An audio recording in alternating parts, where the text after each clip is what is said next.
As we all know, Nigeria is now battling with many challenges. And if I refer to them, I do so only to impress on our friends in the United Kingdom that we are quite aware of our shortcomings and are doing our best to address them. The 2015 general election in Nigeria is generating a lot of interests within and outside the country. This is understandable. Nigeria, Africa's most populous country and largest economy, is at a defining moment, a moment that has great implications beyond the democratic project and beyond the borders of my dear country. So let me say upfront that the global interest in Nigeria's landmark election is not misplaced at all, and indeed should be commended, for this is an election that has serious import for the world. I urge the international community to continue to focus on Nigeria at this very critical moment. Given increasing global linkages, it is in our collective interest that the postponed elections should hold on the rescheduled dates, that they should be free and fair, that their outcomes should be respected by all parties, and that any form of extension under whatever guise is unconstitutional and will not be tolerated. With the fall of the Berlin Wall in 1989, the dissolution of the USSR in 1991, the collapse of communism, and the end of the Cold War, democracy became the dominant and most preferred system of government across the globe. That global transition has been aptly captured as the triumph of democracy and the most preeminent political idea of our time. On a personal note, the phased end of the USSR was a turning point for me. It convinced me that change can be brought about without firing a single shot. As you all know, I had been a military head of state in Nigeria for 20 months. We intervened because we were unhappy with the state of affairs in our country. We wanted to arrest the drift, driven by patriotism, influenced by the prevalence and popularity of such drastic measures all over Africa and elsewhere. We fought our way to power. But the global triumph of democracy has shown that another and a preferable path to change is possible. It is an important lesson I have carried with me since, and a lesson that is not lost on the African continent. In the last 2 decades, democracy has grown strong roots in Africa. Elections, once so rare, are now so commonplace. As at the time I was a military head of state, between 1983 and 1985, only 4 African countries had regular multi-party elections. But the number of electoral democracies in Africa, according to Freedom House, jumped to 10 in 1992 to 1993, then to 18 in 1994, 1995, and to 24 in 2005 to 2006. According to the New York Times, 42 of the 48 countries in sub-Saharan Africa conducted multi-party elections between 1990 and 2002. The newspaper also reported that between 2000 and 2002, ruling parties in 4 African countries, Senegal, Mauritius, Ghana, and Mali, peacefully handed over power to victorious opposition parties. In addition, the proportion of African countries categorized as not free by Freedom House declined from 59% in 1983 to 35% in 2003. Without doubt, Africa has been part of the current global wave of democratization. But the growth of democracy on the continent has been uneven. According to Freedom House, the number of electoral democracies in Africa slipped from 24 in 2007, 2008 to 19. In 2011, 2002, while the percentage of countries categorized as not free, assuming for the sake of argument that we accept their definition of free, increased from 30% in 2003 to 41% in 2013.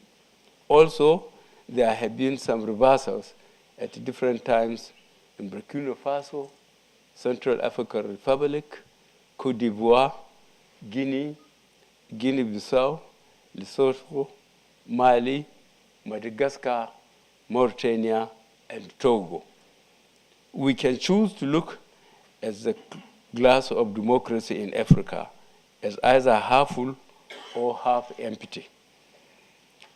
While you can't have representative democracy without elections, it is equally important to look in the quality of the elections and to remember that mere elections do not democracy make. It is globally agreed that democracy is not an event, but a journey.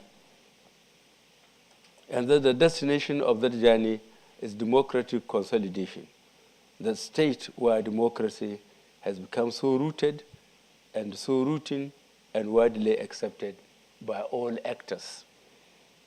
With this important destination in mind, it is clear that though many African countries now hold regular elections, very few of them have consolidated the practice of democracy. It is important also to state at this point that just as with elections, a consolidated democracy cannot be an end by itself. I will argue that it is not enough to hold a series of elections or even to peacefully alternate power among parties.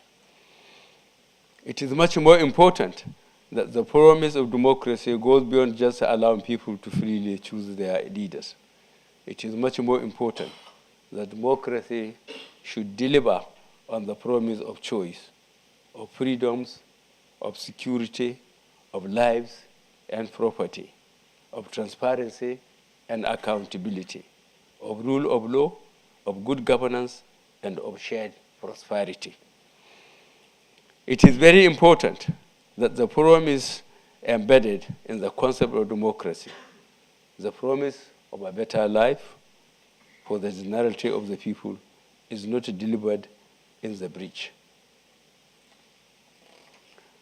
Now, let me quickly turn to Nigeria. As you all know, Nigeria's fourth republic is in its 16th year, and this general election will be the 5th in a row. This is a major sign of progress for us, given that our first republic lasted 5 years and 3 months. The second republic ended after 4 years and 2 months. And the third republic was a stillbirth. However, longevity is not the only reason why everyone is so interested in this election. The major difference this time around is that for the very first time since transition to civil rule in 1999, the ruling People's Democratic Party, the PDP, is facing its stiffest opposition so far from our party, the All Progressive Congress, the APC. We once had about 50 political parties, but with no real competition. Now Nigeria is transitioning from a dominant party system to a competitive electoral policy, which is a major marker on the road to democratic consolidation. As you know, peaceful alternation of power through competitive elections have happened in Ghana, Senegal, Malawi, and Mauritius in recent times. The prospect of democratic consolidation in Africa will be further brightened when that eventually happens in our country, Nigeria. But there are other reasons why Nigerians and the whole world are intensely focused on this year's elections, chief of which is that the elections are holding in the shadow of huge security, economic, and social uncertainties in Africa's most populous country and largest economy. On insecurity, there is a genuine cause for worry, both within and outside Nigeria. Apart from the Civil War era, at no other time in our history has Nigeria been this insecure.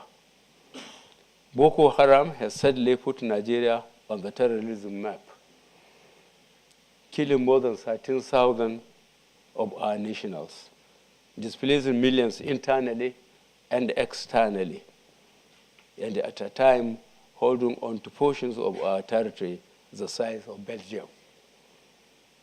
What has been consistently lacking is the required leadership in our battle against insurgency. I, as a retired general and a former head of state, have always known about our soldiers. They are capable, they are well-trained, patriotic, brave, and always ready to do their duty in the service of our country.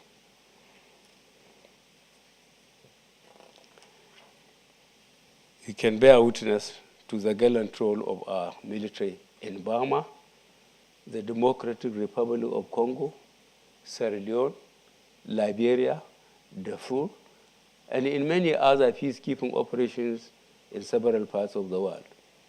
But in the matter of this insurgency, our soldiers have neither received the necessary support nor the required incentives to tackle this problem. The government has also failed in any effort towards a multidimensional response to this problem, leading to a situation in which we have now become dependent on our neighbors to come to our rescue. Let me assure you that if I am elected president, the world will have no cause to worry about Nigeria as it has so recently.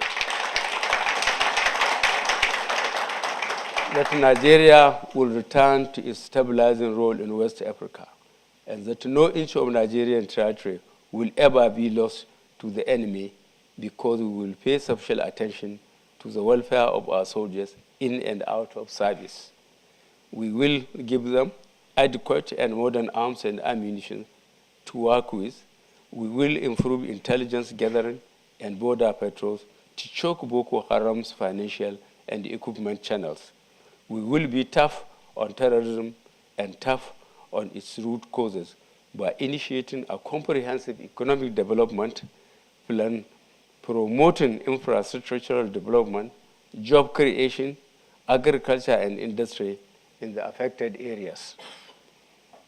We will always act on time and not allow problems to irresponsibly fester.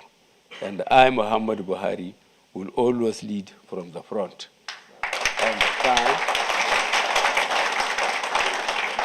and return Nigeria to its leadership role in regional and international efforts to combat terrorism. On the economy, the fall in prices of oil has brought our economic and social stress into full relief. After the rebasing exercise in April 2014, Nigeria overtook South Africa as Africa's largest economy. Our GDP is now valued at United States dollar $510 billion, and our economy rated 26th in the world. Also, on the bright side, inflation has been kept at single digit for a while, and our economy has grown at an average of 7% for about a decade. but it is more of paper growth, a growth that on account of mismanagement, profligacy, and corruption has not translated to human development or shared prosperity. A development economist once said, 3 questions should be asked about a country's development. 1, what is happening to poverty? 2, what is happening to unemployment? And 3, what is happening to inequality? The answers to these 3 questions in Nigeria show that the current administration has created 2 economies in one country, a sorry tale of 2 nations. One economy for a few who have so much in their tiny islands of prosperity, and the other economy for the many who have so little in their vast ocean of misery. Even by official figures, 33.1% of Nigerians live in extreme poverty. There's at least 60 million, almost the population of the United Kingdom.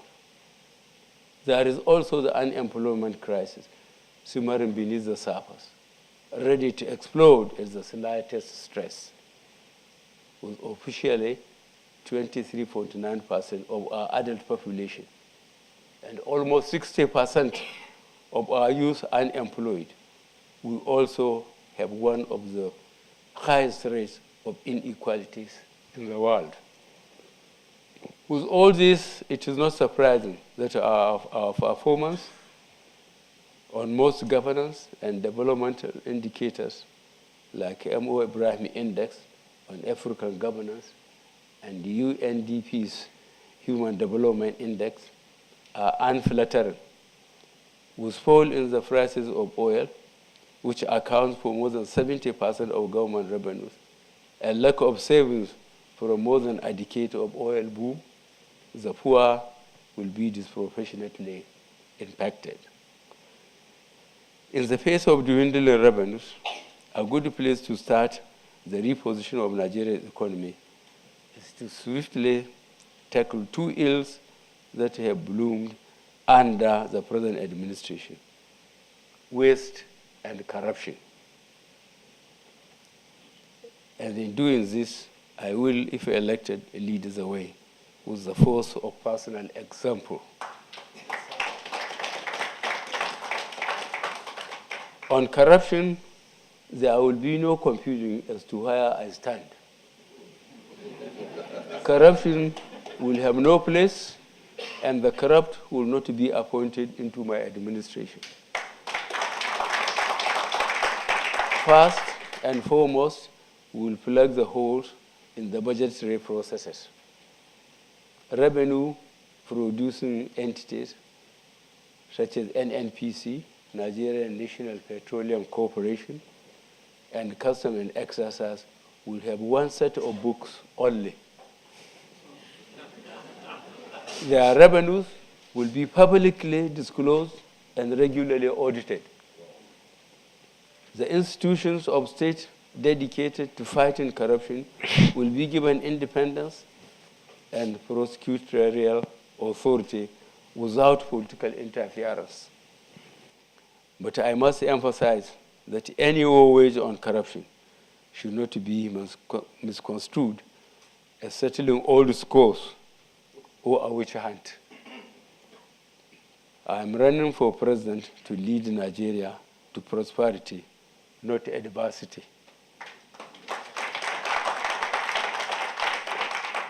In reforming the economy, we will use savings that arise from blocking these leakages and the proceeds recovered from corruption to fund our party's social investment programs in education, health, and safety nets such as preschool meals for children, emergency public works for unemployed youth, and pensions for the elderly.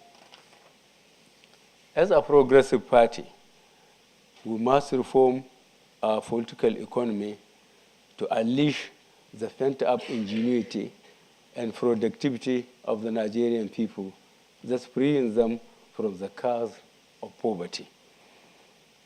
We will run a private sector-led economy, but to maintain an active role for government through strong regulatory oversight and deliberate interventions and incentives to diversify the base of our economy, strengthen productive sectors, improve the productive capacities of our people, and create jobs for our teeming youth.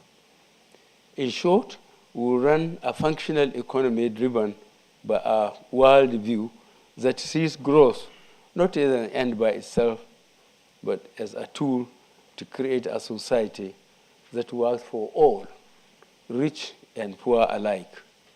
On March 28th, Nigeria has a decision to make: to vote for the continuity of failure or to elect for progressive change.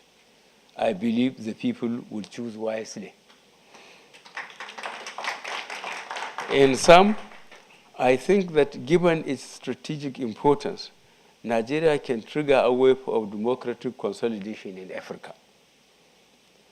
But as a starting point, we need to get this critical election right by ensuring that they go ahead and depriving those who want to scuttle it the benefit of draining our fledgling democracy. That way, we will all see democracy and democratic consolidation as tools of solving present problems in a sustainable way, not as end in themselves. Permit me to close this discussion on a personal note. I have heard and read references to me as a former dictator in many respected British newspapers, including the well-regarded Economist. Let me say, without sounding defensive, that dictatorship goes with military rule, though some might be less dictatorial than others. I take responsibility for whatever happened under my watch.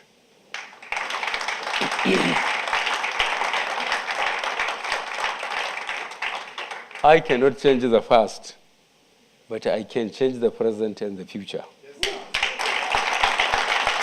So before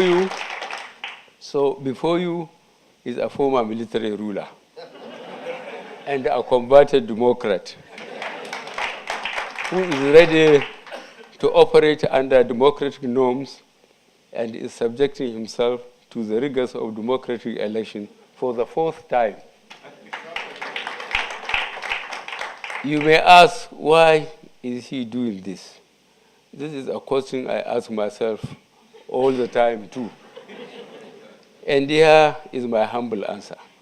Because the work of making Nigeria great is not yet done.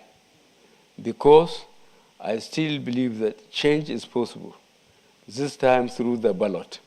And most importantly, because I still have the capacity and the passion to dream and work for a Nigeria that will be respected again in the Committee of Nations and that all Nigerians will be proud of.